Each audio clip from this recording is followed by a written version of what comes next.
नमस्कार, बहुत बहुत स्वागत है आपका आयुर्वेद पर आधारित हमारे इस बेहद खास कार्यक्रम स्वस्थ विचार में। मैं हूं आपके साथ आपका साथी विकास। दर्शकों, स्वस्थ विचार कार्यक्रम आयुर्वेद पर आधारित है और आयुर्वेद के बारे में आप भली भांति से परिचित है, क्योंकि आयुर्वेद प्रकृति के तमाम उन संसाधनों के ज़रिए उपचार आप तक पहुंचाया जाता है। यानी आयुर्वेद में जो उपचारों में जो तरीके बताए जाते हैं, जो गुणात्मक जो औषधियां हैं, वो सारी चीज़ें प्रकृति से ही मिलती हैं। हमें बस उसका सदुपयोग करना हमें आना चाहिए। यानी आयुर्वेद की जानकारी हमें होनी चाहिए। आयुर्वेद की जानकारी तब होगी जब हमारा रुझान बढ़ेगा, क्योंकि आजकल की इस भागदौड़ भरी ज़िंदगी में हम कहीं ना कहीं समय के अभाव के कारण अपने ही इस प्राचीन ग्रंथ से दूर होते जा रहे हैं।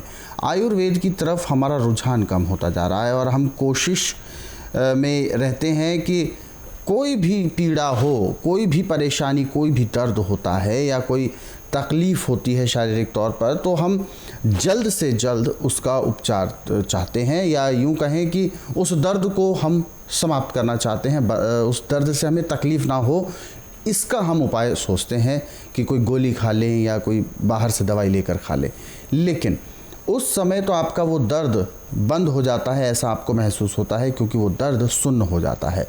लेकिन आने वाले समय में वही दर्द जब उभर कर 3 गुना रफ्तार से अटैक करता है, तो कहीं ना कहीं आपके पास पछताने के अलावा कुछ नहीं बचता। तो ये परेशानी का सबब ना बन जाए, इसीलिए हम आपके लिए कार्यक्रम लाते हैं और इस कार्यक्रम के माध्यम से हम हमेशा ये प्रयास करते हैं कि आपके अंदर आपके स्वास्थ्य के प्रति, आपकी सेहत के प्रति हम जागरूकता उत्पन्न करें। और इन सभी विषयों में हमारा मार्गदर्शन करते हैं जाने माने आयुर्वेद के ज्ञाता, गायत्री सिद्ध पंडित श्री लक्ष्मण दास रतन भारद्वाज जी। चलिए सबसे पहले गुरु जी का स्वागत करेंगे, कार्यक्रम की शुरुआत करते हैं। गुरु जी, बहुत बहुत स्वागत है। नमस्कार। नमस्कार। दर्शकों, कार्यक्रम आपके लिए है और हम चाहते हैं कि आप इस कार्यक्रम का हिस्सा बने। यदि आपके साथ किसी भी प्रकार का रोग है, कोई भी शारीरिक कष्ट है, तो सीधे तौर पर आप इस कार्यक्रम से जुड़ सकते हैं। फ़ोन उठाएं, हमें कॉल करें, या आप हमें व्हाट्सएप के ज़रिए संदेश भेज सकते हैं। व्हाट्सएप मैसेज में नाम, उम्र, कहाँ से आप बात कर रहे हैं और पूरा सवाल लिखकर भेजें। सवाल आपका लिया जाएगा और आपको मार्गदर्शन प्राप्त होगा। और कॉपी और पेन लेकर आप ज़रूर बैठा करें जब भी आप इस कार्यक्रम को देखने बैठते हैं। चलिए शुरू करते हैं अपने नए विषय पर चर्चा। गुरु जी, आज के इस अंक में हम पुरुषों के लिए, ख़ासतौर पर युवक जो वर्ग है हमारा, युवा वर्ग, उनके लिए हम बात करने जा रहे हैं। अंडकोश में सूजन आ जाती है और जिस वजह से वो ये एक ऐसी समस्या के तौर पर उभरती है, ना कहते बनती है ना सहते बनती है।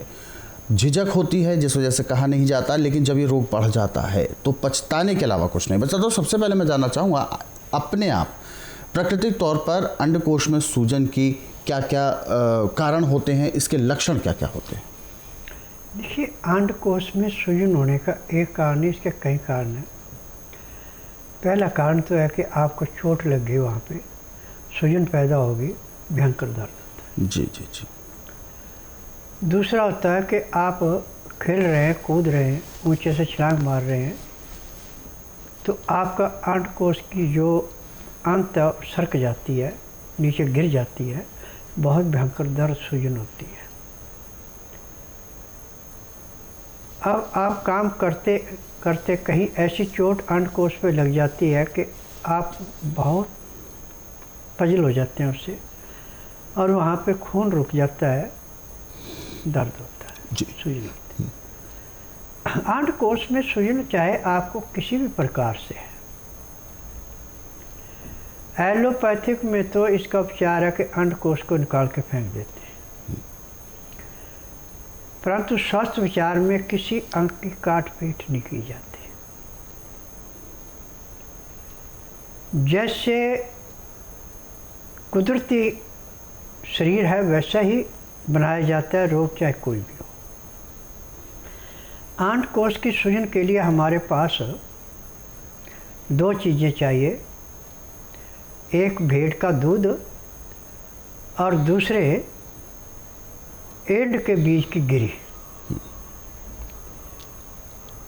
रात को सोते समय पत्थर के ऊपर भेड़ का दूध गिरा करके एरंड की गिरी को उसके ऊपर घिसे अच्छी तरह, जैसे चंदन का लेप करते ऐसे उस सूजन पे लेप कर दें और लेप करके आप पूरी रात अपने सोए रहें। जैसे जैसे दूध सूखेगा, गिरी का खिंचाव पड़ेगा, वैसे वैसे आपकी सूजन उतरती जाएगी, दर्द बंद होता जाएगा। ये क्रिया आप 15 दिन, 20 दिन, महीना भी कर सकते हैं। जब सूजन पूरी ख़त्म हो जाए, आपको दर्द नहीं है, उसके बाद बंद कर दें। परंतु इसमें खान पान में विशेष ध्यान देना। ठंडा पानी, चाय, कॉफ़ी, मीट, अंडा, तली हुई चीज़ें, मैदे की चीज़ें, बासी खाना, बेटैमा खाना बिल्कुल बंद है। दिन का खाना आपने सूर्य उदय होने के 1 घंटे के बाद और 10 बजे से पहले पहले। खाना खाते समय 2 गिलास गर्म पानी में, पानी भी गर्म 15 से 18 डिग्री, उसमें लहसुन, प्याज, अदरक का रस मिला के पीना अति आवश्यक है, तब आपको लाभ होगा। उसका नियम है कि 2-4 ग्राही खाना खाया, 2 घुट पानी पिया। 2-4 ग्राही खाना खाया, 2 घुट पानी पिया। पानी पीने में, खाना खाने में आप 1 घंटा लगाते हैं तो एक तो आपका खाना बड़ा अच्छा पचता है, पेट बहुत बढ़िया साफ होगा। अब आपको ज़िंदगी में कोई रोग नहीं हो सकता। यदि आपका लीवर पूरा काम कर रहा है, फेफड़ा पूरी ऑक्सीजन ले रहा है, तो आप जहाँ मर्जी चले जाएं, आपको कभी कोई रोग नहीं होगा। परंतु जब आपके फेफड़े पूरी ऑक्सीजन नहीं लेंगे, लीवर पूरा पचाएगा नहीं, पैंक्री इंसुलिन बनाएगी नहीं, पित्ते में तेजाब बढ़ेगा, तो गुर्दों के अंदर जैसे पानी के ऊपर काई जमती, ऐसे चिकनाहट जमेगी और फिर आपको एक नहीं सैकड़ों बीमारियाँ पैदा होंगी। परंतु जब आप दिन का खाना 10 बजे तक खा लेते हैं, रात्रि का खाना दिन अस्त होने से घंटा 1.5 घंटा पहले खा लेते हैं और खाना खाने के बाद 5 मिनट के लिए वज्रासन बैठते हैं। दिन का टाइम है तो 10 मिनट घूम करके 20 मिनट के लिए शवासन लेट जाएं, फिर 5 मिनट के लिए बाईं साइड करवट लें, 3 मिनट के लिए दाईं साइड करवट लें। उसके बाद आप उठ के अपना जो भी काम करना करें, ना तो आपको थकावट होगी, ना ही आपको कोई रोग होगा। रात्रि का खाना खाने के बाद दातन कूड़ा करके 5 मिनट वज्रासन बैठ के, उसके बाद फिर आप कम से कम आधा घंटा सैर करेंगे। आधे घंटे के बाद आपको 1.5 घंटा फिर विश्राम करना है। विश्राम में चाहे आप धार्मिक किताबें पढ़ें, चाहे धार्मिक सीरियल देखें, चाहे परिवार से, यार दोस्त से बातचीत करें, वो आपकी इच्छा है। ठीक 9 से 10 के अंदर सो जाना और सुबह 4 बजे उठ करके दातन कूड़ा करके आधा घंटा कपालभाति, 15 मिनट भस्त्रिका, 8-10 बार अग्निसार, 15-20 बार यही, 25-30 बार ब्रह्मणी, 1 घंटा लोन विलोन करना अति आवश्यक है, तब आपको पूर्ण लाभ होगा। अब एक बात पर विशेष ध्यान देना कि मेरी दवाइयों में सिर्फ वैष्णव खाना खाना पड़ता है, इसमें मांस, मीट, मछली ये नहीं चलते। गुड़ बिना मसाले का जितना खाना चाहे उतना खा लें, चीनी का इसमें बिल्कुल प्रयोग नहीं होता। ब्रेड, बिस्कुट, पराठा, बासी खाना, बेटैमा खाना बिल्कुल नहीं चलता। खाना खाते समय यदि आप 2 गिलास पानी पी लेते हैं, गर्म पानी, लहसुन, प्याज, अदरक का रस डाल के, तो ज़िंदगी में आपको कभी किसी डॉक्टर, हकीम के पास जाने की ज़रूरत नहीं पड़ती, रोग ही कोई नहीं होता। यदि आपका लीवर पूरा काम कर रहा है, फेफड़ा आपका पूरा ऑक्सीजन ले रहा है, पैंक्री इंसुलिन बना रही है, पित्ते का तेजाब नॉर्मल है, गुर्दा पूर्ण रूप से काम कर रहा है, तिल्ली बनाए वो खून को स्वीकार कर रही है, तो दिल कभी भी आपको परेशान नहीं करेगा, वो नॉर्मल काम करता रहेगा। मेन जो काम हो जाके दिल का है। जब किसी चीज़ में इन्फेक्शन होता है, दिल को खून पूरा साफ नहीं मिलता, तो आपको रोगों से जूझना पड़ता है। परंतु जो उपचार मैंने आपको अभी बताए, इनको यदि आप करते हैं तो मैं दावे से कह सकता हूँ कि आपको हॉस्पिटल, नर्सिंग होम, डॉक्टर, नर्सें मिलेंगी, परंतु रोगी नहीं मिलेगा। क्योंकि जितने भी रोग हैं हमारी अपनी लापरवाही के होते हैं। बेटैमा खाना, बेटैमा सोना, जो मन में आया खा लिया, तो इससे जो हमारा लीवर है वो पूरा काम नहीं करता।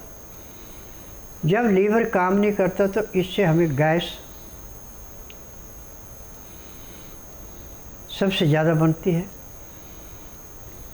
बीपी बढ़ना शुरू होता है, गुर्दों में कमजोरी आ जाती है, शुगर दिन दोगुने रातें चौगुनी बढ़ती है, फिर 36 किस्म के रोगों को निमंत्रण मिल जाता है। परंतु जो उपचार मैं टीवी के माध्यम से आपको बता रहा हूँ, यदि आप इसको ध्यानपूर्वक सुनते हैं, समझते हैं, लिख कर के रखते हैं और रोग के अनुसार जो नुस्खा बताया जाता है उसको अपनाते हैं, तो एक ही खुराक में आपको कम से कम 10 से 15% का आराम मिल जाता है। अब जो भी रोगी मेरे पास आता है, नाड़ी परीक्षण के बाद जब उसको दवाई दी जाती है, परहेज बताया जाता है, वो परहेज करता है, तो उसी दिन रोगी को कम से कम 10 से 15% का आराम मिल जाता है। और जिनका भाग अच्छा उनको 35 से 40% आराम भी मिल जाता है। मेरे आश्रम की दवाई सारी उम्र नहीं खानी पड़ती, ये केवल उतने दिन खानी पड़ती जितने दिन रोग है। किसी को 15 दिन, किसी को महीना, किसी को 1.5, किसी को 2 महीने, उसके बाद रोग खत्म हो गया, दवाइयाँ बंद हो गई। मेरा नाम जसविंदर कौर है, मैं रजौरी गार्डन में रहती हूँ। मैं पिछले 10-12 साल से मेरा पूरा नीचे वाला हिस्सा था जो जाम हो चुका था। मैं दीवारों को हाथ लगा के उठती बैठती थी, तो ऐसे मेरे से उठा नहीं जाता था। मेरे घुटनों में तो बहुत ज़्यादा दर्द था और फिर मैंने एलोपैथी दवाई ली। कुछ समय के लिए मुझे थोड़ा आराम मिला, लेकिन जैसे ही मैंने वो दवाई छोड़ दी वैसे का वैसे ही मेरा फिर से होने लगा और मेरा दिल बहुत घबराता था एलोपैथी दवाई से। उसके बाद हमारे कोई वहाँ रजौरी में रहते हैं, उन्होंने बताया कि मैं वहाँ से ठीक हुई हूँ बाबा जी से, और हम टीवी में भी इनका प्रोग्राम देखते थे। तो मैं यहाँ आई, पिछले मंगलवार मैं दवाई लेके गई हूँ और 3-4 दिन में ही मैं अपने आप उठने बैठने लगी हूँ, बिल्कुल ठीक हो गया। मैं तो समझती हूँ एक चमत्कार ही है। मेरा नाम कमलेश है। जोड़ों के दर्द की दवाई खा रहे थे, आराम नहीं मिल जाता था, फिर हो जाता था। ज़्यादा सर्दी होती थी तब आ जाता और ज़्यादा गर्मी होती थी तो आ जाती थी। और यहाँ में बाबा जी का पता लगा, टीवी में हमने प्रोग्राम देखा, उसके बाद हम यहाँ आए तो हमने यहाँ से नवज नाड़ी दिखाई और हमारे को अब यहाँ से 15 दिन हो गए आए हुए, आराम मिला। 15 दिन की दवाई खाई, अब मेरे को बिल्कुल आराम है जी, बिल्कुल ठीक हूँ। फिलहाल हमारे साथ दर्शक हैं लाइन पर, आइए उनसे बात करते हैं और जानते हैं क्या है इनकी समस्या। हेलो। हेलो, नमस्ते सर। नमस्कार, क्या नाम है आपका? सर मेरा नाम रोहन है। रोहन जी, कहाँ से बात कर रहे हैं आप? सर मैं दिल्ली से बात कर रहा हूँ। जी, अपना सवाल पूछिए, क्या समस्या है? गुरुजी सुन रहे हैं आपको। जी सर, मेरी जो फूड पाइप है ना, उसमें खाना फंसता है। मतलब जब मैं खाना खाता हूँ तो नीचे मतलब निगलने में बहुत दिक्कत होती है। जैसे ऐसा लगता है कि चेस्ट के हल्का से नीचे तक ना पानी फंस गया, बहुत प्रेशर से नीचे जा रहा है और कभी भी खाना बैक भी मारता है ऊपर। और अगर मैं अब हल्का खाना खा रहा हूँ तो उसमें भी दिक्कत हो रही है। पहले मैं खा रहा था खाना तो कोई दिक्कत नहीं थी, पर अब हल्का खाना खा रहा हूँ तो उसमें भी दिक्कत हो रही है। ऐसा लगता है फूड पाइप में काफी फंस के खाना जा रहा है। देखिए बेटा, इसका इलाज पूरे संसार में मेडिकल साइंस में नहीं है, परंतु मेरे पास ऐसे है जैसे खेत में से गाजर मूली निकालते हैं। मेरे लिए कोई भी रोग भारी नहीं है, क्योंकि मैं नाड़िया वैद्य हूँ। मैं जड़ी बूटियों से उपचार करता हूँ, मैं केमिकल नहीं बेचता। आप बुधवार छोड़कर गुरुवार से लेकर मंगलवार के बीच में किसी दिन भी मेरे पास आ सकते हैं। यहाँ आने का नियम है कि जिस दिन आना उस दिन रात्रि 10 बजे तक खा पी के दातन कूड़ा करके बड़ी इलायची मुंह में रख के चूसते रहें। सुबह 9 से 10 के अंदर अपना नामकरण कराना। 10 से 12 में नाड़ी परीक्षण करूँगा। नाड़ी परीक्षण में मैं बोलूँगा कि आपको तकलीफ़ है, आपको कुछ ही बोलने की ज़रूरत नहीं पड़ेगी। फिर उसके बाद दवाइयाँ खाने की हैं, दवाइयाँ पीने की हैं, मालिश करने के तेल हैं, आँख में, नाक में, कान में डालने की दवाइयाँ हैं। ये दवाइयाँ खाएंगे और शाम को 3:30 बजे मैं आपको प्रेशर करूँगा। उसके बाद आपको खाना पीना आराम से शुरू हो जाएगा। 15 दिन में आप पेट भर के खाना खाएंगे, आपको कोई दिक्कत नहीं होगी और 1 महीने में आपके रोग का नामो निशान नहीं रहेगा और उसके बाद दवाई खाने की ज़रूरत होनी पड़ेगी। तो बिल्कुल जो भी रोग हैं आपके वो दूर होंगे, लेकिन इसके लिए स्वस्थ विचार आश्रम आना बहुत ज़रूरी है, क्योंकि स्वस्थ विचार आश्रम में आने के बाद ही आपका नाड़ी परीक्षण किया जाएगा। और नाड़ी परीक्षण में सबसे बड़ी विशेषता यही है कि आपको कुछ बोलने की आवश्यकता नहीं है और ना ही किसी भी प्रकार के मेडिकल टेस्ट की रिपोर्ट्स या मेडिकल हिस्ट्री बताने की ज़रूरत है। केवल आपको नाड़ी परीक्षण कराना है। गुरुजी नाड़ी परीक्षण करेंगे और स्वयं ये बताएंगे कि कौन कौन से रोग आपके शरीर में घर कर चुके हैं और कितने समय से आप इन रोगों से परेशान हैं। तो फिर आपको उपचार दिया जाता है, कुछ औषधियाँ दी जाती हैं, एक्यूप्रेशर किया जाता है और बहुत सारे ऐसे तरीके भी आपको बताए जाते हैं जो आपको घर में नियम परहेज़ नुस्खे करने होते हैं। तो ये सारी चीज़ें जब आप करते हैं तो यकीनन बहुत जल्द अपने रोग को आप दूर कर पाते हैं। और दिल्ली में ही आप रहते भी हैं और पूरा पता आपके टीवी स्क्रीन के नीचे चलाया जा रहा है स्क्रॉल पर, वहाँ से आप नोट भी कर सकते हैं। और ख़ास तौर पर जब कार्यक्रम का अंत होता है या कार्यक्रम की समाप्ति की ओर होता है तो उस दौरान भी पूरा पता चलाया जाता है। या आप गूगल मैप के ज़रिए भी सर्च कर सकते हैं, स्वस्थ विचार आश्रम सर्च करें, नेविगेशन के साथ आप स्वस्थ विचार आश्रम आ सकते हैं। अधिक जानकारी के लिए हेल्पलाइन नंबर्स आपके टीवी स्क्रीन पर है। सुबह 10 बजे से शाम 5 बजे के बीच में आप कॉल कर सकते हैं। एक और दर्शक हैं हमारे साथ लाइन पर, आइए उनसे भी बात करते हैं। हेलो जी, मेरा नाम बिमला है जी, मैं जिला कपूरथला से बोल रही हूँ। बिमला जी अपना सवाल पूछिए, गुरुजी सुन रहे हैं आपको, बताइए। हाँ जी, गुरुजी सुन रहे हैं आपको, गुरुजी से सीधा सवाल पूछिए, क्या है आपकी हाँ जी समस्या? गुरुजी, मेरे लड़के को 15 साल से दौरे पड़ते हैं जी। देखो बेटा, दौरा 2 किस्म का होता है। एक तो ऐसा होता है वो कहीं भी पड़ सकता है और मुंह से झाग आती है। एक दौरा ऐसा होता है जो रात को सोए सोए पड़ता है, उसके मुंह से झाग नहीं आती, तड़फना दोनों का एक जैसा है। जो रात को दौरा पड़ता है जिससे झाग नहीं आती उसको बोलते हैं चेहरा, और जिससे मुंह से झाग आती है उसको बोलते हैं मिर्गी। इसका उपचार पूरे संसार के अंदर मेडिकल साइंस में बिल्कुल नहीं है, परंतु मेरे पास परमानेंट इलाज है इसका। आप इसको बुधवार छोड़कर गुरुवार से लेकर मंगलवार के बीच में मेरे आश्रम में लाइए। जिस दिन आश्रम में लाना उस दिन रात्रि 10 बजे तक खिला पिला के दातन कूड़ा खुरा के बड़ी इलायची इसको मुंह में चूसने के लिए दे दें। सुबह 9 से 10 के अंदर इसका नामकरण कराना, 10 से 12 में नाड़ी परीक्षण करूँगा। नाड़ी परीक्षण में पैर के तलुए से सिर के बाल तक की MRI, CT scan, x-ray, ultrasound, ECG, sonography सब कुछ 5 सेकंड में हो जाएंगे। उसमें जो भी कमी शरीर के अंदर पाई जाएगी दवाइयाँ दी जाएंगी। दवाइयाँ खाने की हैं, दवाइयाँ पीने की हैं, मालिश करने का तेल है, आँख में नाक में डालने की दवाई हैं।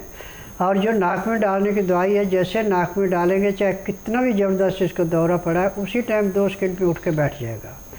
परंतु ये दवाई आपको दिन में कम से कम 8 से 10 बार डालनी पड़ेगी, 1 महीना लगातार। और जब भी इसको दौरे की हलचल हो तो उसी टाइम डाल दे तो दौरा पड़ना बिल्कुल बंद होगा। महीने 1.5 महीने में परमानेंट दौरे बंद हो गए, दवाइयाँ बंद हो जाएंगी।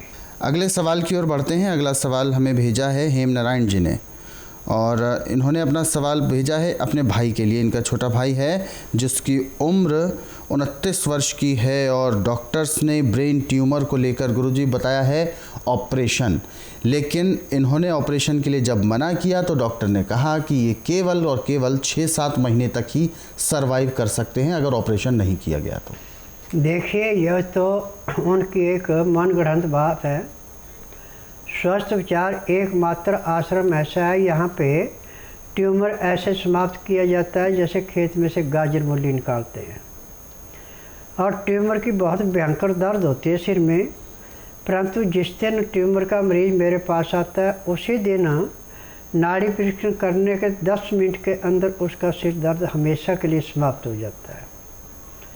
आप ऐसा कीजिए, बुधवार छोड़कर गुरुवार से लेकर मंगलवार के बीच में इसको मेरे आश्रम में लाइए।